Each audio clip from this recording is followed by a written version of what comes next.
Hebatnya, seluruh kendaraan besar wajib berhenti total tanpa protes demi menghormati jalannya. Ibadah. Penipuan guru agama palsu. Alhamdulillah bagi yang sudah transfer ke rekening BAC. Shalom Bapak Ibu yang terkasih dalam nama Tuhan Yesus Kristus. Kembali lagi ya bersama saya di channel Yata Official. Kita kembali lagi untuk mereaction beberapa video-video. Dan ini sumbernya bukan dari TikTok tapi dari Instagram atau kutipan-kutipan yang diupload. Namun dalam video ini mungkin seperti di thumbnail, ya ada unik, ada juga yang bukan keunikan. Tapi tentu tujuan saya dalam mereaction beberapa video-video yang sepertinya sebuah kontroversial ini adalah memberikan edukasi, tujuannya supaya hal yang salah jangan diulang dan kita beralih untuk melakukan hal yang benar, baik itu dalam konteks apapun. Oke, langsung aja kita ke video-videonya. Inilah potret unik di wilayah Sarang Rembang saat waktu sholat Jumat tiba, di mana jalur utama Pantura berubah menjadi tempat ibadah bagi ribuan santri dan warga lokal. Hebatnya, seluruh kendaraan besar wajib berhenti total tanpa protes demi menghormati jalannya, ibadah, yang sedang berlangsung di tengah jalan raya. Uniknya, waktu pelaksanaan sholat di sini berbeda-beda antara masjid satu dengan yang lainnya. Beneran definisi adem yang sesungguhnya saat melihat aspal panas berubah jadi tempat sujud yang sangat khusyuk. Kalau kamu lagi buru-buru lewat sini, mending ikut parkir, terus join sholat bareng, biar makin berkah. Kalau dari narasinya sih mereka beribadah itu dinarasikan dengan sangat positif. Ya, saya sangat setuju karena beribadah itu adalah hal yang benar. Dan kalau boleh jalan-jalan atau truk yang berhenti, penumpangnya atau supirnya ya turun ikut beribadah aja karena itu indah sekali. Jadi aspal yang panas pun dijadikan tempat ibadah itu sangat khusyuk sekali. Nah itu kan, kita lanjut video yang sama tetapi narasi yang berbeda.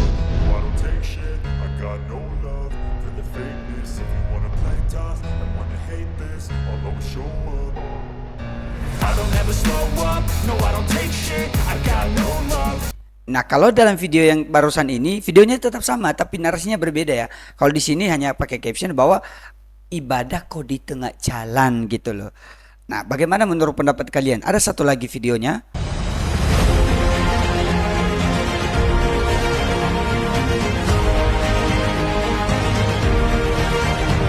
Nah, ini masih video yang sama, namun saya akan berkomentar untuk 3 video yang awal ini. Tadi yang pertama yang narasinya positif, yang kedua tadi narasinya yang tentu lebih menyoroti kok bisa. Nah, kalau saya bukan masalah setuju yang pertama atau yang kedua, tapi lebih ke mengapa sih orang-orang ini mementingkan kepentingan agama tetapi mengabaikan kepentingan bersama. Ya paham ya maksud saya itu? Hanya demi kepentingan agama tapi rela meniadakan kepentingan bersama gitu loh. Karena ini kan jalan Pantura ini kita tahu ya, itu kan jalan utama. Jalan utama ini kan kalau jalan utama yang dilewati oleh berbagai macam hal gitu loh. Orang-orang yang lewat karena urusan mungkin urusan pribadi, ada juga karena urusan perusahaan, apalagi mereka yang truk-truk, mereka lagi bekerja, khususnya oleh yang banyak bekerja, mereka lagi mencari nafkah untuk keluarga mereka.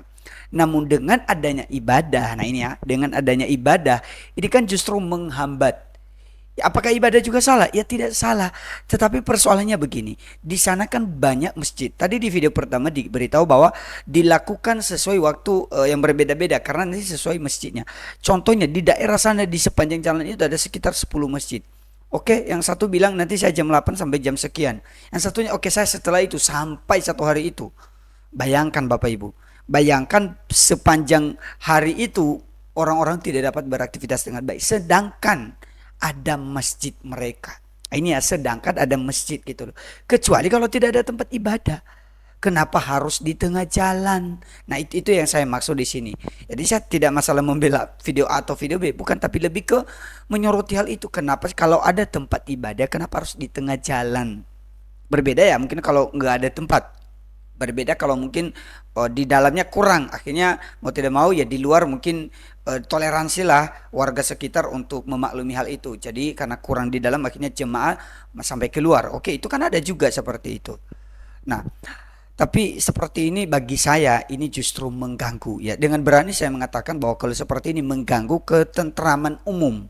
Nah, komentar saya adalah jangan sampai kegiatan agama kita secara pribadi itu mengganggu ketentraman orang lain. Kita lanjut. Penipuan guru agama palsu.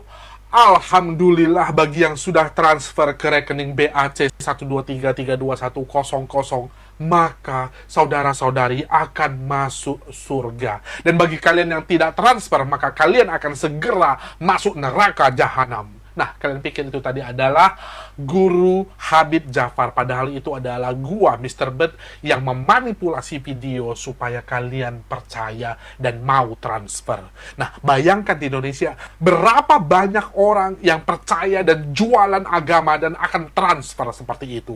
Maka kalian itu harus hati-hati sekali. Dan bagi kalian yang agama Kristen, kalian percaya bahwa kalian itu gak kena tipu. Kalian lihat ini. Gua berubah langsung menjadi pendeta Marcel. Makanya dalam Yesus Kristus segera transfer. Kalau kalian tidak transfer, maka kalian tidak akan diselamatkan dan tidak akan masuk surga. Ngeri nggak? Dan kalian coba lihat pori-pori gua. Dan gua langsung ubah lagi. Gua jadi pendeta Philip Mantova. Yang kalian yang ada di Surabaya, ayo segera transfer. Kalau tidak, kalian itu masuk neraka. Itu adalah penipuan terbaru, teman-teman. Dan ini sudah banyak yang kena. Dan mereka itu minta transfer dengan bantuan teknologi pengubah wajah seperti ini. Dan ini bisa dilakukan real time. Maka segera repost, ajarkan seluruh keluarga kita supaya tidak kena tipu. Gua Mr. Bird. Like jika suka, share jika bermanfaat. Wah, ini edukasi yang sangat baik ya teman-teman. Tadi orang ini dia tidak sedang menjelekkan satu agama, tapi dia sebenarnya sedang memberi edukasi kepada kita semua bahwa kita itu dan dalam bentuk agama apapun dan siapapun bisa tertipu. Oleh karena apa? Ya oleh kecanggihan teknologi zaman sekarang ini. Dan ditipu dengan modus agama. Jadi dalam hal ini ya bukan agamanya yang salah, tapi penipunya yang mengatasnamakan agama. Jadi kita perlu hati-hati. Kita lanjut. Dalam Al-Quran, istri-istrimu adalah ladang bagimu. Fa'tu harsakum anna syi'tum. Datangi ladang itu. Tanam ladang itu sesukamu.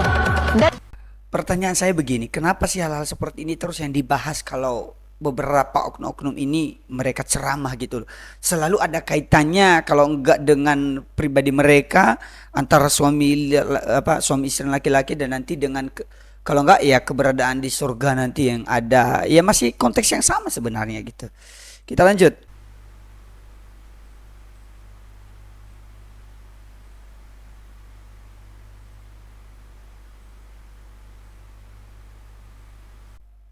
Nah, siapa tahu bapak ini mau pindah agama. Siapa tahu setelah dia sholat, kemudian dia masuk ke dalam gereja. Tapi sekali lagi pertanyaan saya, kenapa harus di situ gitu loh? Ya memang sih di sini bukan masalah soal mengganggu ya, tapi waduh, saya jadi ingat kalau dalam Alkitab biasa jadi ingat orang-orang Farisi. Orang Farisi itu kan selalu mereka beribadah di depan orang yang orang banyak itu melihat. Tujuannya supaya dilihat orang. Pertanyaan saya, kita beribadah supaya dilihat orang atau supaya dilihat Tuhan? Siapa bila mana salah seorang daripada kamu bangkit daripada tidurnya, maka hendaklah berwudu dengan memasukkan air ke dalam hidung dan mengeluarkannya. Sesungguhnya syaitan bermalam di lubang hidung. Waduh. Gimana ini teman-teman? Oke lah, kita lanjut. Apa syarat poligami? Harus minta izin dengan istri? Tak ada. Saya ke sini. Nikah saya sekali lagi sini. Istri saya tak tahu. Sah. Kemudian besok nanti malam ke Jakarta. Jakarta nikah sekali lagi. Sah. Kemudian habis itu nanti kami ke Yogyakarta. Pengajian di Jogja. Nikah sekali lagi. Sah. Yang kelima baru tak sah. Selama masih 4 sah. Jadi kalau mau tetap sah gimana? Ceraikan ya. Ceraikan saya. Nah, ini sebenarnya ini video lama ya. Bahkan saya pernah reaction, tapi muncul lagi di video beranda saya lagi tadi ini video ini. Di akun yang sama juga lagi. Ya, dia bahas tentang poliandri, poligami dan supaya bisa gitu loh tanpa izin menikah. Nah, ini tadi yang saya bilang sama seperti yang ibu tadi.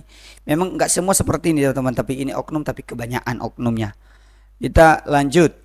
Apapun yang Bapak doakan, Bapak gugurkan, Tuhan jawab ya. Bapak, saya boleh berdoa buat Bapak ya? Sambil jalan gak apa-apa, saya doain Bapak ya. Dalam kata Yesus, Tuhan, hamba menyerahkan Pak Rahmat ke dalam tangan Tuhan. Kalau Tuhan lihat hari-hari ini banyak sekali yang dia doakan, banyak yang dia gugurkan, Tuhan, mengenai imannya kepada Engkau, yang percaya Tuhan Yesus yang menolongnya, Tuhan Yesus yang memberkati kehidupan Pak Rahman. Kemanapun kakinya melangkah, Tuhan bawa penuh dengan berkat yang daripada Tuhan, berkat Tuhan tersedia. Yang menjadi kepala bukan ekor. Yang berdoa istri Pak Rahman dimanapun berada, Tuhan berikan kesehatan, kekuatan, pemeliharaan daripada Tuhan, anak-anaknya, cucu-cucu Pak Rahman. Semuanya Tuhan yang memberkati, Tuhan yang tolong. Tuhan yang memberikan damai sejahtera dalam hati Pak Rahmat dalam menjalani hari-harinya, kesehariannya, pekerjaannya. Kami percaya mobil ini penuh dengan berkat Tuhan. Kemanapun melangkah, kami percaya mobil ini dijagai oleh malaikat surgawi daripada Tuhan. Kami percaya Tuhan Yesus, Pak Rahmat tidak berkekurangan. Ia menerima yang terbaik yang Tuhan Yesus sediakan. Tuhan jagai dari ujung rambut sampai dengan ujung kakinya. Tuhan yang bawa Pak Rahman menuju dengan kemuliaan daripada Tuhan. Kami percaya hari-hari ini mungkin terasa berat, tapi kami percaya bersama dengan Tuhan Yesus kami melangkah dengan pasti, dan kami percaya Tuhan sediakan apa yang kami perlukan. Terima kasih Tuhan. Ini doa kami. Haleluya. Ya, agak depan lagi Bapak.